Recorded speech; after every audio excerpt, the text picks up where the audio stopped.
राबिया का best friend, उसका camera. वाह! और कितना खींचोगी? अम्मी, दुनिया को पाकिस्तान की अलग तस्वीर दिखानी है, उसकी खूबसूरती की। जब तक दिखाऊंगी नहीं, रुकूंगी नहीं। मैं इसके ख्वाबों के बीच किसी को नहीं आने दूंगी, जरासीम को भी नहीं। इसीलिए लाइफ बॉय। बड़े ख्वाबों को दें लाइफ बॉय की बड़ी हिफाजत, जो दे जरासीम से 100% यकीनी हिफाजत। अम्मी, मेरी पाकिस्तान की तस्वीर जीत गई।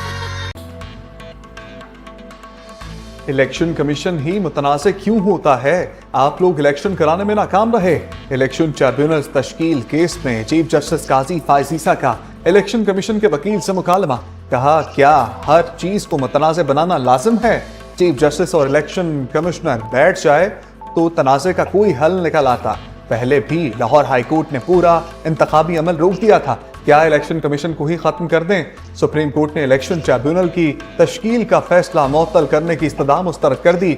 लार्जर बेंच की तश्कील के लिए मामला 3 रुकनी कमेटी को भिजवा दिया। चीफ जस्टिस काजी फायज ईसा ऑर्डिनेंस जारी करने पर भी बरहम रिमार्क्स दिए। पार्लियामान के कानून के बाद ऑर्डिनेंस कैसे लाया जा सकता है? पार्लियामान की वक़्त ज्यादा है या काबीना की? ऑर्डिनेंस के जरिए हाई कोर्ट के फैसले की नफी की गई। अदालत ने सिंध और बलूचिस्तान हाई कोर्ट में इलेक्शन ट्रिब्यूनल्स के क़याम के लिए अपनाए गए तरीक़ाकार की तफसीलात तलब कर ली।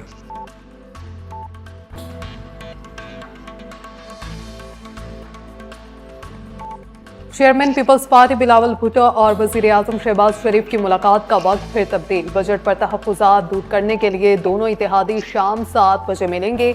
वज़ीर-ए-आज़म के साथ मुलाकात से पहले बिलावल भुट्टो जरदारी की पीपल्स पार्टी के सीनियर रहनुमाओं से मुशावरत जारी। ज़राए के मुताबिक बिलावल भुट्टो साबिक़ वज़ीर-ए-आज़म राजा परवेज़ अशरफ, शेरी रहमान और नवीद कमर के हमरा वज़ीर-ए-आज़म हाउस जाएंगे। चेयरमैन पीपल्स पार्टी वज़ीर-ए-आज़म को पीपल्स पार्टी के तहफ़्फ़ुज़ात से आगाह करेंगे।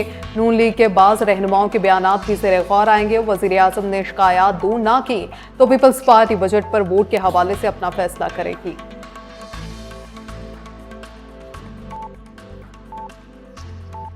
बिजली की लोड शेडिंग पर वफाक और खैबर पख्तूनख्वा हुकूमत में ठन गई। वफाकी वज़ीर तवानाई अवैस लगारी ने केपी में ग्रिड स्टेशन पर हमलों के बाद वज़ीर दाखिला मोहसिन नकवी को खत लिख दिया। कहा, मर्दान, चारसद्दा, टांग, बनू और पेशावर में ग्रिड स्टेशन पर बार बार धावा बोला जा रहा है। पुलिस जिम्मेदारों के खिलाफ FIR का इंदराज भी नहीं कर रही।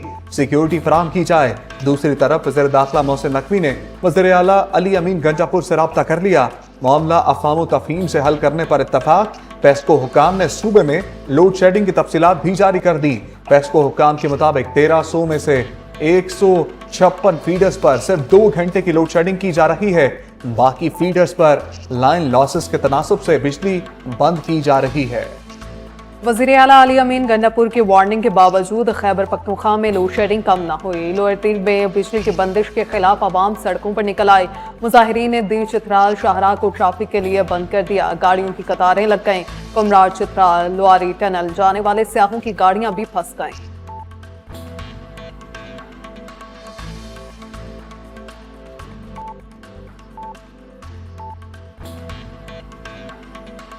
इलेक्ट्रिक और हाइब्रिड गाड़ियों पर टैक्स के मामले पर सेनेटर फैसल वाबटा और चेयरमैन FPR उलझ पड़े। सेनेट की कायमा कमेटी ने इलेक्ट्रिक और हाइब्रिड गाड़ियों पर टैक्स की शरह बढ़ाने की मुखालफत कर दी।